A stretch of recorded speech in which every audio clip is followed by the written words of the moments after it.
and thank you, Coca-Cola, for hosting us this morning. I hope you enjoyed the breakfast. Thank you for being here. And I'm going to give the floor to Sergio Londoño, our host this morning.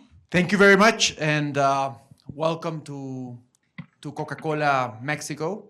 It's our privilege to have you all here, and it's one of the first times we have such a wonderful event in Coca-Cola Mexico. So feel at home. I hope everybody has drinks and is enjoying our Costa coffee and all of our portfolio. In Mexico, we have one of the biggest portfolios in the world, from milk to water to Topo Chico to Costa coffee. So please feel free to enjoy.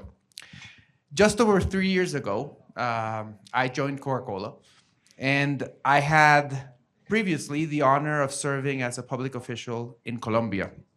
I was fortunate enough to work closely along with civil society organizations. It was right there in Colombia that I witnessed the immense power that partnerships have when the goal is to transcend all kinds of borders.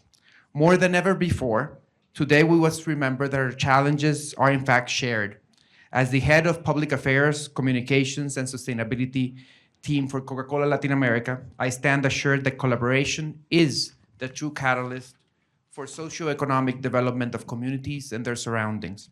This goes in line with the Sustainable Development Goal number 17 of the United Nations that stresses the importance of partnerships to achieve change. A prime example of this partnership is the one we have between the US-Mexico Foundation, which has enabled us to connect with key stakeholders and organizations across both countries. Furthermore, it has helped us to promote and engage in an open dialogue on the various shared challenges we face in North America and Latin America. Countries like Mexico and the United States, with their intertwined history and deep economic and social ties, must strengthen their joint efforts. Partnerships between organizations like the ones that join us today enrich and inspire us to continue uniting for the development of communities in both regions. We have an amazing example between Arca Continental, Coca-Cola Mexico, and the state of Baja California in a water location that's we call it a humedal, which is a treatment plant based on natural solutions that we are about to inaugurate in the upcoming days, and where we put the first stone a couple of years back. This humedal is truly an example of partnerships for the care of water in the state of Baja California. So I want to thank the partnership of the governor. Once again, I want to thank you for being here today in our home and allowing us to host the It's About Damn Time Sustainability North America Forum. Let's take this moment to share, learn, and act, because the impact we can create together is far greater than the one we could achieve on our own. We hope this gathering will serve as a chance to inspire us and turn our ideas into concrete actions that enable us to continue collaborating towards the world that we want. Welcome. It is a pleasure to have you. And for me, it is without a doubt for me to say, es tiempo de mujeres.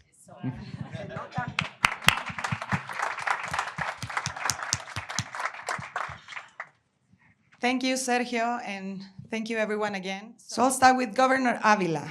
How does Baja California's location between the Sea of Cortez and the Pacifico, unique environmental challenges, influence regional sustainability policies? Muchas gracias. En primer lugar, los saludo a todos con muchísimo gusto. Un honor estar compartiendo este foro con mujeres tan exitosas. Yo solo soy una humilde gobernadora. Y con mucho gusto venimos a hablar sobre los retos que estamos enfrentando como sociedad, como humanidad y como Estado. Efectivamente, la ubicación geográfica de Baja California, estamos rodeados de agua, estamos rodeados de dos mares, el Pacífico y también el Golfo de California, porque ya le cambiamos el nombre, dejó de ser el Mar de Cortés para convertirse en el Golfo de California, que es el acuario del mundo, como lo conocemos, y en donde hemos venido impulsando estrategias de conservación de sostenibilidad que nos permitan desarrollar la potencialidad que tiene Baja California, tomando en cuenta justamente los litorales, esforzándonos por continuar desarrollando la industria vocacional que tiene Baja California, como es la pesca, la agricultura, entre otras actividades económicas, cuidando el medio ambiente. Lo hemos hecho de la mano de todos los sectores económicos y la población de Baja California. Tenemos que cuidar el hábitat de nuestras regiones.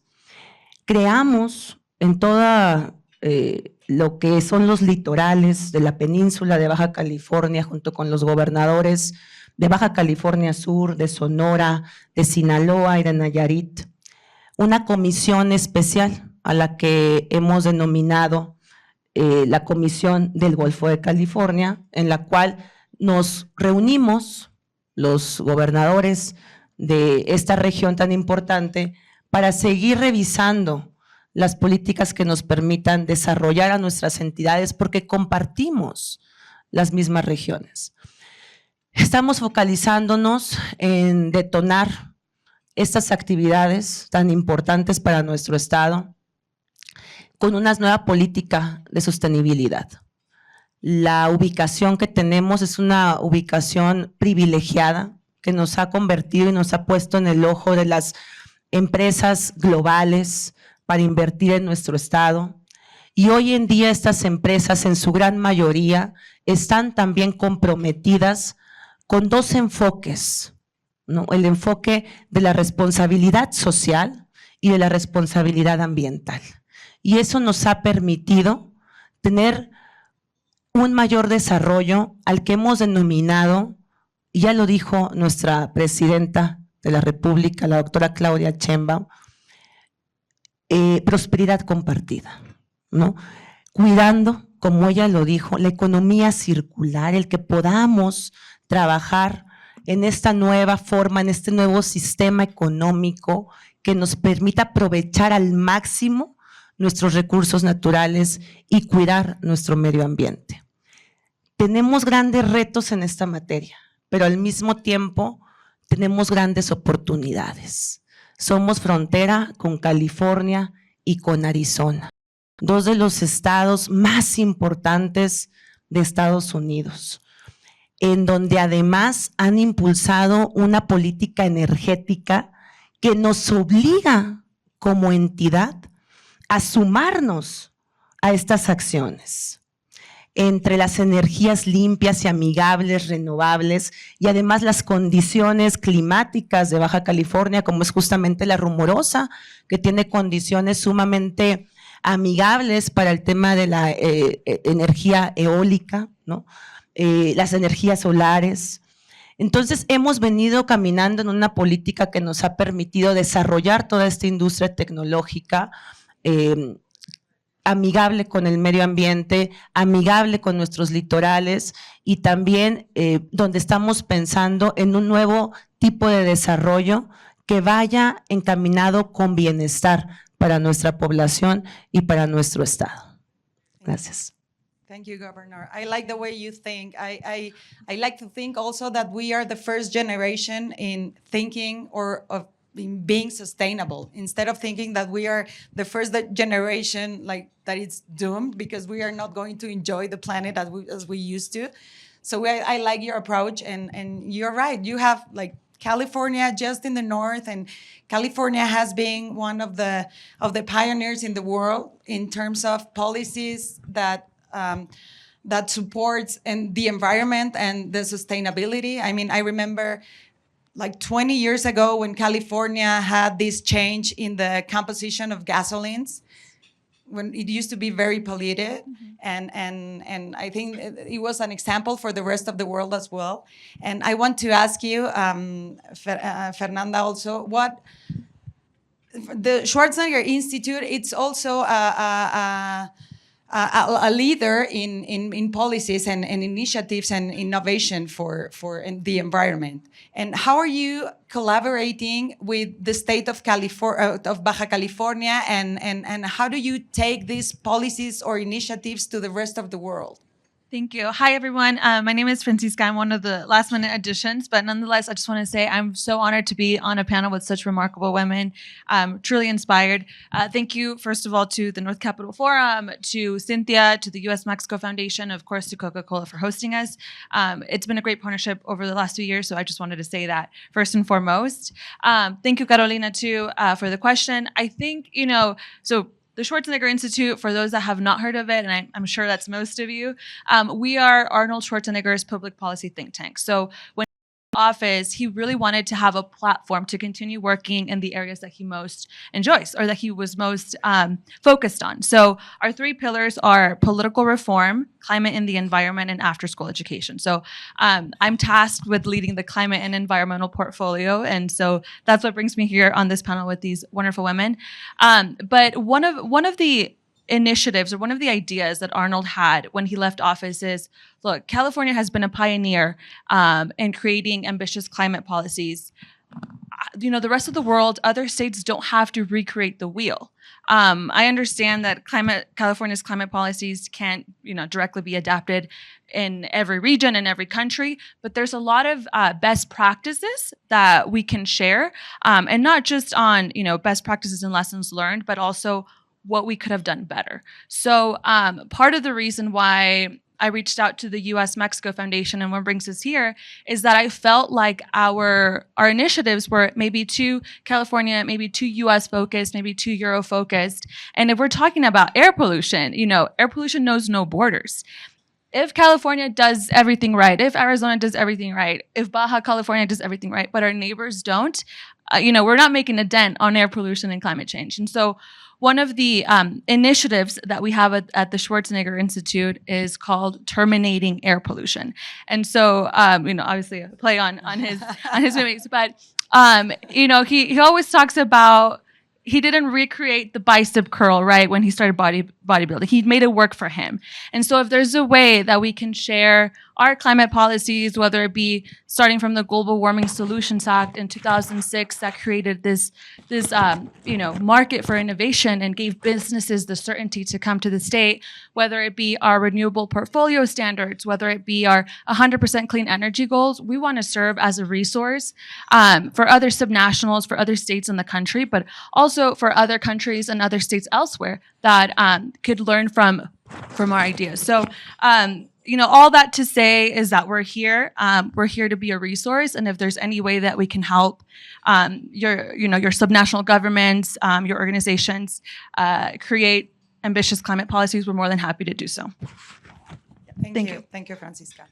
And I have a question for you, Fernanda. I know in the last couple of years or 3 years, the society and the governments and companies have become more aware of the importance of having ESG policies in our companies.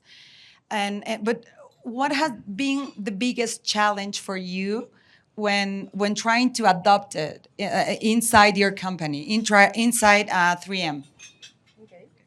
So first of all, good morning, everyone. Happy to be here. Thank you, Sergio, for hosting us. And a pleasure to be part of this North Capital Forum edition. For the third time, 3M has been also a sponsor for this event, so very happy to be here. So you're right, challenges are there, but it's something that we need to move them as an opportunities.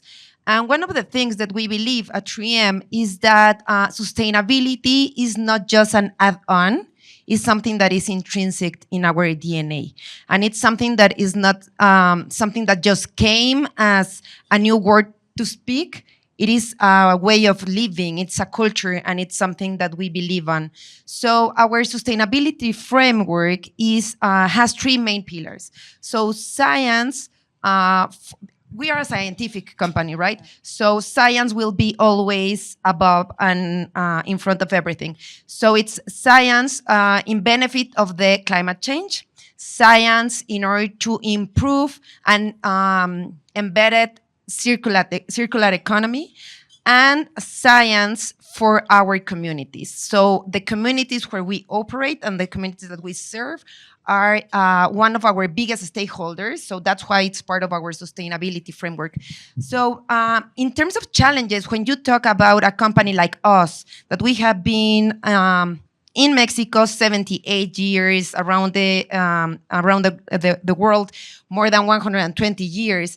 And we have a manufacturing footprint of more than 100 sites. Just in Mexico, we have 3 in Chihuahua, Ensenada, in Baja California, and SLP. And I want to take the opportunity to thank you, Governor, for all the support that you and your team has given us in Ensenada with our manufacturing site, where we have mainly aerospace products. So we sell around the globe more than 55,000 products. In Mexico, 10,000.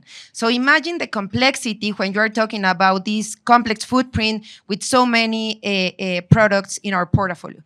So the main challenge for the company has been not just to adapt, but also in order to take decisions that we are prioritizing sustainability, right? Where even decision has been done at the most strategic tables of stop producing and selling products that are not aligned with our sustainability framework, for example, which it is a business decision that sometimes companies need to do, and to be really aligned with our purpose. Doesn't make sense that we continue in businesses lines that are not aligned to that. So I think that's one of the biggest challenges, really, to be very well aligned in what we do, that not just what we think, but what we do, no? And be very like aligning in both two areas. And also in how to, of course, we have challenges in terms of our public objectives that we have put in order to be carbon neutral, in how we return the safest water possible into our communities, and how we leverage all the science across that. So also those are one of the biggest challenges that we have been working around. But again, these are not challenges for us, are opportunities. And with this, we have been really putting sustainability in the center of everything that we do. Great, perfect. I love that. And now that you mentioned communities, I want to go back to Governor Ávila.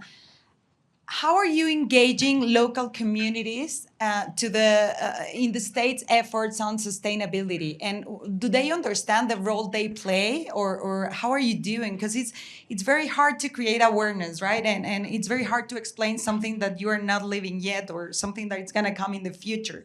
So what are you doing to engage them?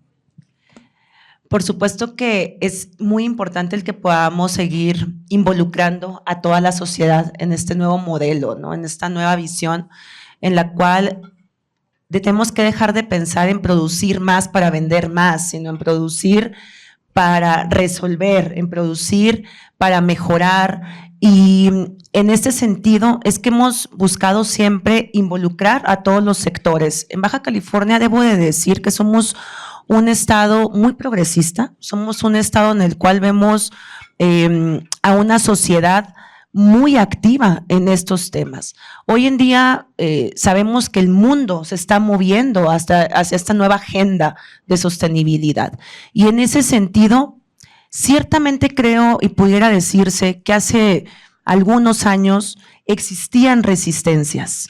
Hoy en día creo que hay una vocación natural hacia esta transición, ¿no? En ese sentido es que hemos ido dando las capacitaciones necesarias para involucrar a las distintas actividades económicas de nuestro estado en este nuevo modelo de sostenibilidad que estamos implementando en Baja California. Ciertamente tenemos grandes retos, pero hemos venido generando una dinámica en donde trabajamos de manera paralela el sector económico, las universidades y el gobierno, que nos ha permitido generar una política en la cual podemos ir interactuando con las distintas comunidades que habitan en Baja California. Como te mencionaba, tenemos todos los ecosistemas están en nuestro estado, ¿no? Encontramos todos los ecosistemas y hemos sabido trabajar con las comunidades de todas las regiones de Baja California. En ese sentido, también se ha buscado el seguir mejorando la interacción con el sector económico, industrial, manufacturero. En Baja California, las inversiones han continuado llegando y cada vez son mejores estas inversiones que nos han permitido tener un desarrollo comunitario muy importante. Somos el estado en México, en la República Mexicana, que más inversiones relacionadas con el nearshoring han llegado. Estamos compitiendo con Nuevo León, Querétaro. Sin embargo, por la localización, justamente lo que platicábamos ahorita, ¿no? Los dos mares, el Pacífico, el Golfo de California, nuestra cercanía con California, con Arizona, con los Estados Unidos, este dinamismo fronterizo nos ha permitido realmente poder integrar toda una comunidad, ¿no? Nosotros no vemos a Baja California como un estado aislado de California y de Arizona, sino más bien como una megaregión, y hemos adoptado otras prácticas que nos ha permitido trabajar con las comunidades e ir transformando la visión de la economía lineal que conocemos en una economía circular que, como lo dije en mi primera participación, nos permite aprovechar mucho más los recursos que tenemos, que además es más económico, ¿no? Y es muy amigable con el medio ambiente y nos ayuda también a generar esa economía social que hemos venido buscando. You're very right, Governor. And I am from Baja Sur, so yeah. I've always been impressed that even if if the communities or the people or they don't understand what sustainability means, they do understand they are the main guardians of its own resources, right? So they do understand that they do understand that they need to take care of what they have today, so they keep having that tomorrow. And talking about education, I'm going to go back to Francisca. I know the Schwarzenegger Institute has done many efforts and successful efforts in educating the people on sustainable and circular economy matters. But what are the most successful initiatives you've had on this matter? Thank you, Carolina. Yeah, I think we're very lucky to have one of the most successful communicators in the planet as our chairman. And one thing that he always mentions is, and I don't know if this is more of a U.S. thing, but we find that environmental groups are often preaching to the choir. I think in a lot of conferences, roundtables, meetings, convenings, most people that are attending are already on board. And don't get me wrong, convenings are important and they're so powerful to come together and move, and make progress. But I do think that if we want to make a dent on air pollution, on climate change, if we want to educate the public on circularity, we need to make the environmental movement a people movement. Again, the U.S. is so divided on climate, but if you talk about, or you mention words like climate change and sustainability, you turn off half of the population immediately just by using those words. But if you talk about it through the lens of air pollution, people understand. People don't want to breathe dirty air, and hence that's where our initiative Terminating Air Pollution comes. They know that it's toxic. They want to have access to clean air, to clean water. When we talk about climate policies, again, if you use words like carbon neutrality, climate change, you turn off a lot of people. But if you talk about them and frame them as, green job creators, as policies that will help increase our energy efficiency, that will bring our energy and fuel prices down, people will understand, it'll resonate with them, and regardless of political party. And so one of the things that we try to do at the Institute is to amplify messaging that is inclusive, that gets away from the doom and gloom, because we hear that all the time, and that creates and presents practical solutions. So, sometimes it's as easy as using Arnold's Twitter, to say, hey, support this policy. Other times it's having roundtables where we bring in practitioners from, academics, industry folks together to talk about how do we get this, this policy or this initiative across. So it varies, but I think with the ultimate goal of being more effective of how we communicate, because communication is going to be so key in moving this transition along. And giving ownership, right? Of like, we own everything we have Yes. here, and every resource, like natural resource we have, like we own them, and we have to take care of them. And I have another question for you. And talking about awareness on these issues, have you noticed a shift in the mindset of consumers? Are they asking for more products that are sustainable, or that they have like the less footprint in the world, or they're not?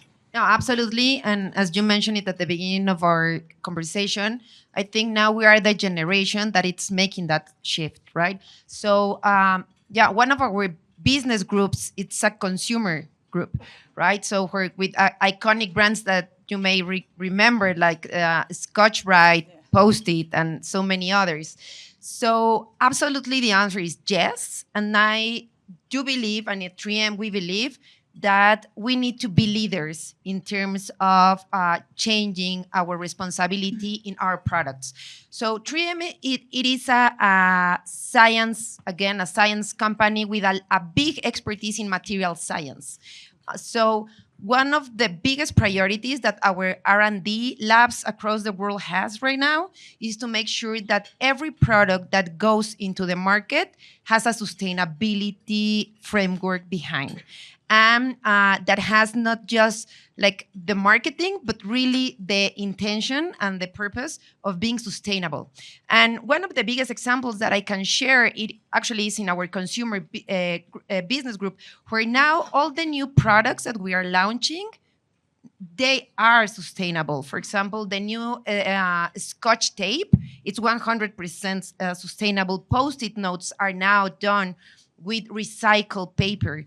And in our pipeline, every product has this under the scope of work of the R&D of the product.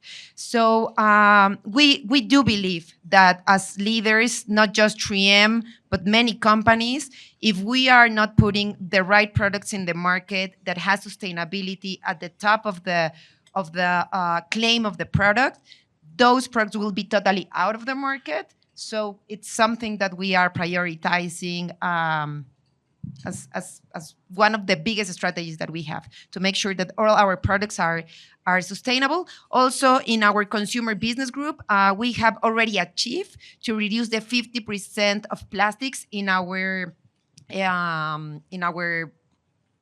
Like packaging, packages, yeah. in our packagings. So, and that's our path, no? How can we put in every year biggest percentage of products sustainable with less plastic consumption, but also that all the energy used during the product is also sustainable. So in Latin America, we are proud to say that 75% of our electricity comes from renewable sources. So it's not just like the final product, but all the process behind, so all the value chain needs to be sustainable. And I think that's one of the biggest challenges that we have, going back to the challenges and opportunities, not just that we own our strategic sustainable targets, but also all the chain that it's involved in this. So our suppliers and of course our customers will be ones that to select our products because are having a sustainable supply chain. Of course, the footprint goes along the chain. It's not only the product you're like producing and selling; it goes like along the way. And Governor, I want to go back to you. And I'm a big fan of public policies, and I would like to know what kind of initiatives, public policy initiatives, are you or the state supporting or pushing for the circular economy? Estoy fascinada escuchando aquí a Fernanda de todo lo que están haciendo como empresa. Es justamente las empresas que estamos buscando, ¿no? Y creo que, bueno, antes de pasar a responder tu pregunta, ya las empresas globales todas están sumándose a esta agenda, ¿no? Y justamente estamos generando estas políticas. Bueno, en Baja California, además de de la economía circular, que sin duda es un tema que ya está en la mesa y que hemos venido trabajando, que las empresas globales están aplicando dentro de sus políticas. Nosotros, ¿qué estamos haciendo con el sector empresarial, industrial, que ya pasa actualmente? Bueno, Coca-Cola, por ejemplo, está invirtiendo más de 40 millones de pesos en Mexicali en una planta de tratamiento. Las empresas globales que están invirtiendo hoy en día en nuestro estado cuentan con el apoyo del gobierno estatal, como por ejemplo Skyworks, ¿no? Una de las empresas más grandes en semiconductores a nivel mundial, que tiene más de 50 años en Mexicali, está desarrollando su propia planta de tratamiento. ¿Por qué? Porque las empresas se dan cuenta que si ellos reciclan su agua, incluso es una inversión importante la planta, sin embargo, es un ahorro más importante aún. Y como Estado, ¿qué estamos haciendo? Generando un apoyo en los derechos de agua que le permita a la empresa invertir en su propia planta. Otras empresas están invirtiendo en paneles solares que les permita justamente tener este ahorro energético, energías renovables, energías verdes, y como Estado generamos los incentivos para que toda la industria vaya cambiando sus modelos, tanto en aguas, energías y todo lo que nos permita venir transformando nuestra economía vista como nada más producir para vender, y ahora no, todos nos ahorramos. Las energías renovables incluso son mucho más económicas que las contaminantes, ¿no? Y hoy en día, como gobiernos estatales, como gobiernos, tenemos que seguir impulsando esa transformación con el sector económico, que están haciendo su parte, que se están sumando, que tienen estas dos visiones, la visión de la responsabilidad social y la responsabilidad ambiental. Al final del día, el desarrollo sostenible es responder y atender los problemas sociales y los problemas ambientales al mismo tiempo. Que las generaciones de hoy puedan responder a sus necesidades sin afectar a las generaciones del mañana y del futuro. Y para eso tenemos que trabajar de manera conjunta los sectores públicos y los sectores privados, todos haciendo nuestra parte, ¿no? Y yo me siento muy contenta de que en nuestro estado seguimos buscando empresas con esta gran responsabilidad social y con esta gran responsabilidad de cuidado del medio ambiente. Y podemos ser en Baja California el estado más verde de toda la República Mexicana.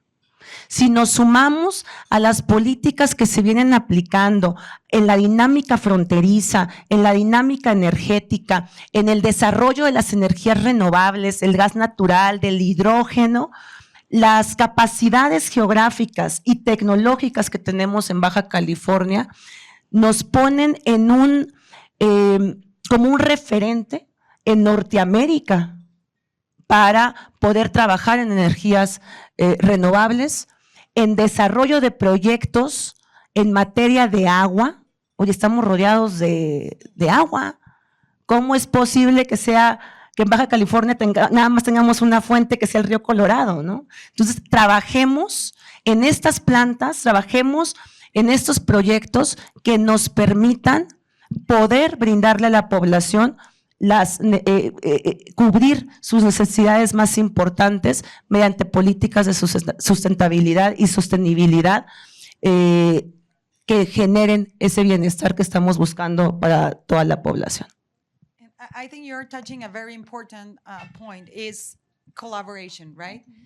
What is the government of Baja California doing to create more partnerships that are going to benefit the society, but also the rest of the Bajas, right?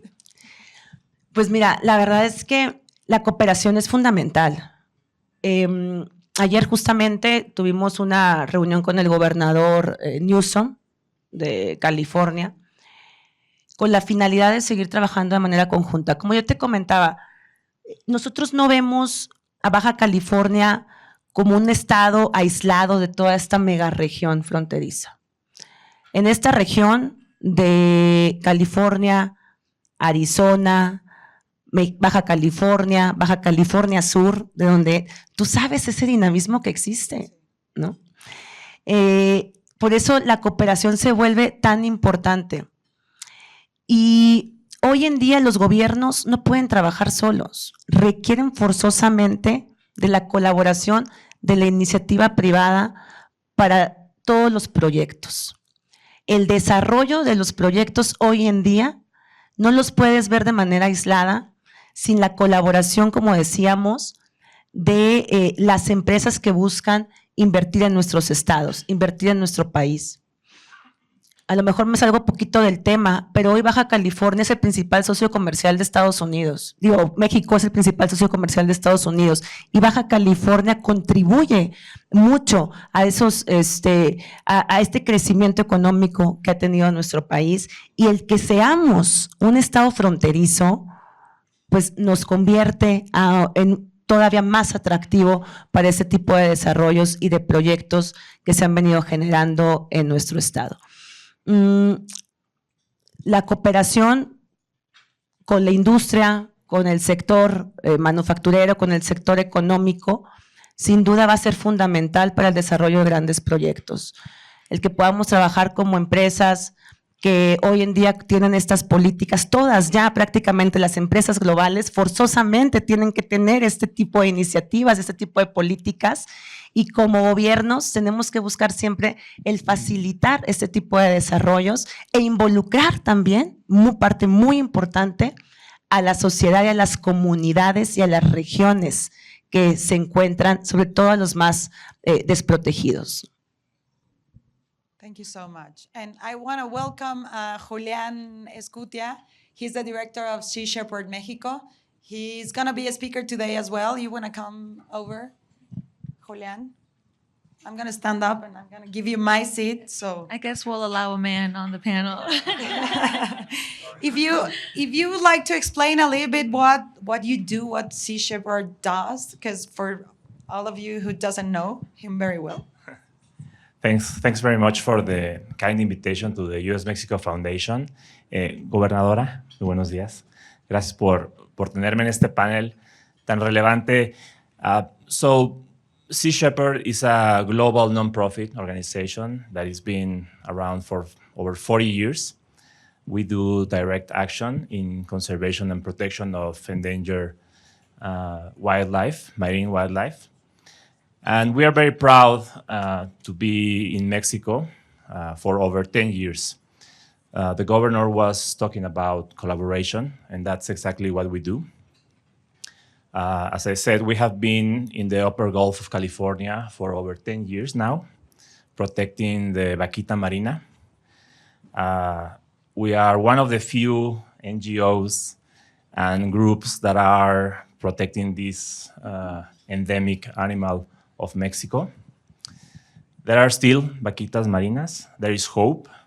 This year, our survey showed that there was a mom and a calf. And we also saw a vaquita that we haven't seen in 6 years. So they are there. They are surviving. They are a precious animal. And we also work with the communities. It is important that both marine wildlife and communities thrive. The community of San Felipe, Baja California is a very special place for us. We are training the next generation of the protectors of the Vaquita Marina.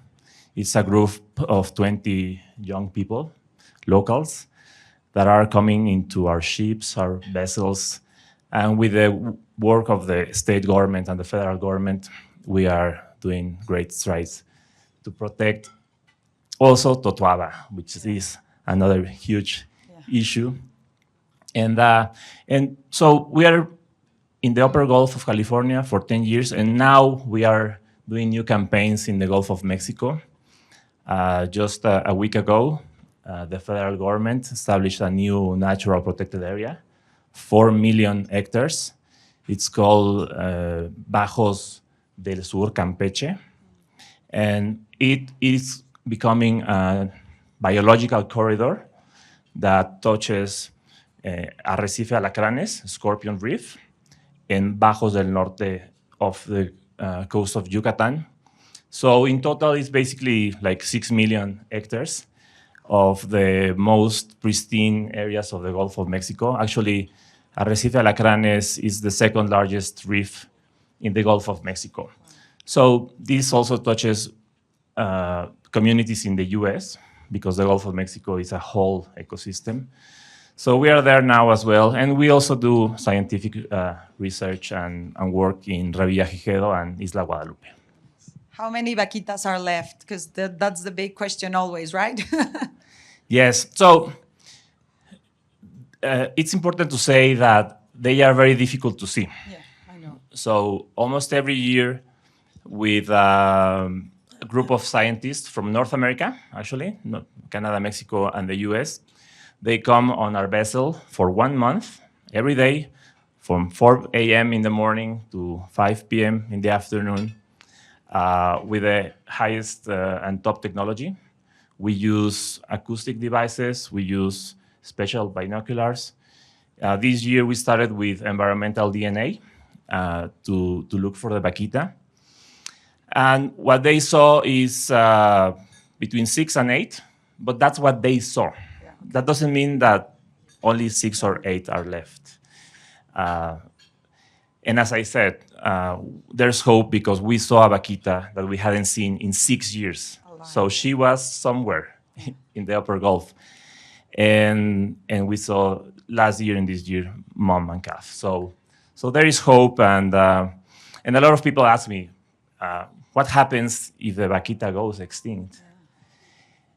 Well, it's terrible for the world. It's terrible for Mexico because it's an endemic species of Mexico. Maybe nothing will happen to the ecosystem per se, but it would be a terrible failure for civil society, for government, for businesses, and for Mexico. So our commitment is that we will be there no matter what, and we will protect that animal, among others, for sure. And the biggest threat, Julian, is the illegal fishing, right? Yes. What are you doing, or what kind of work can you do to protect this region? And well, now you have two, but what can you do to protect them from illegal fishing? Yeah, so this panel is about sustainability, and as I said, it is important that fisheries are sustainable. There has been in the past, not with us, but conflict among conservation and the commercial part of fisheries. We see this as an opportunity. There are fishing gear that is safe for the vaquita and for other species. So that kind of investment has to be done. There has been a conversion in San Felipe and other areas of Mexico, not only the upper Gulf, but in the Gulf of Mexico as well, where, for example, snapper and other species have been really washed away by industrial fishing. But there are plenty of opportunities to engage with the communities and let them know that they can fish and they can export, for example, to the US, their products in a sustainable way. So key is community engagement. Okay. And you mentioned the totoaba. I'm sure many of the people who are joining us this morning, they don't know what's the problem with the totoaba and the big threat it poses for the vaquita as well. And yeah. Yeah, so a curse or a blessing of Mexico is that we have two endemic species living in the same place. Totoaba and vaquita marina are endemic of the upper Gulf of California. Totoaba has been protected since 1975. So it is illegal to fish totoaba since 1975.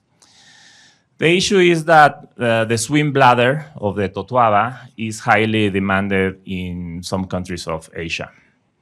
Some people say that they use it for aphrodisiac or medicinal. Yeah, that is not the case anymore. What we have now is a huge transnational crime network that is trafficking the swim bladder of the totoaba to Asia. And over there is being sold for $10,000, $20,000, or up to $50,000. So the older and the oldest and the bigger the swim bladder is, the more valuable is. Okay. So the illegal poachers are poaching this animal. They just take it out of the sea, cut it open, and take out the swim bladder. And this is a real problem for Mexico, the U.S., and in particular China. So there has been conversations within these three governments, and there's a task force that is dealing with fentanyl, but there's also discussions about the illegal trafficking of the swim bladders, because the swim bladders are obviously the fish is taken out in the upper Gulf of California, then crosses the border to the U.S., and then trafficked to Asia. So that's our curse and our blessing. We have two very precious animals that live together in the same area and that are really under threat. And it is important that society in North America and beyond and businesses are aware and engaged with this issue. With FIFA 2026 upcoming, are there plans to make conscious redesign and sustainability transversal to entertainment industries? I can speak a little bit on that just because maybe not directly with FIFA, but I know LA is bringing LA 2028. Yeah. And so I know the city is focusing not just looking ahead at 28, but thinking of the World Cup, thinking of, I think we have an NBA All-Star game as well. Yeah. So I don't work for City of LA, I don't work for County of LA, but in the conversations that I've had with stakeholders, with the VPs of sustainability for those events, I really do think that they're trying to use those deadlines as a way to spur and speed up our sustainability commitments and efforts. So just generally, I think that there is a lot of work that is being thought of in that area. Thank you. So we have an idea, and I am throwing it out there, and I hope to get some support. So we, with the authorization of the Mexican government and the Navy, especially the Navy, we pull out illegal nets or ghost nets, as they are called, from the upper Gulf of California and other places, but especially from the upper Gulf of California. We actually just bought a new crane for our big vessel. It's a 3-ton crane. So we are pretty much able to take out any nets from the upper Gulf, and sometimes they are 2 kilometers long. So a project that we have is and we destroy them with the government of Mexico. So the project is, we destroy them, we get the plastic, and also some fabric. Yeah, fabric. And we can do a collaboration with FIFA to do the nets of the. Oh, that's a good one. Of the goal. Well, I think time is over. I want to thank you for being here. Thank you again, Francisca, the governor, Fernanda, and Julian. Thank you so much. And thank you, everyone, for listening to us.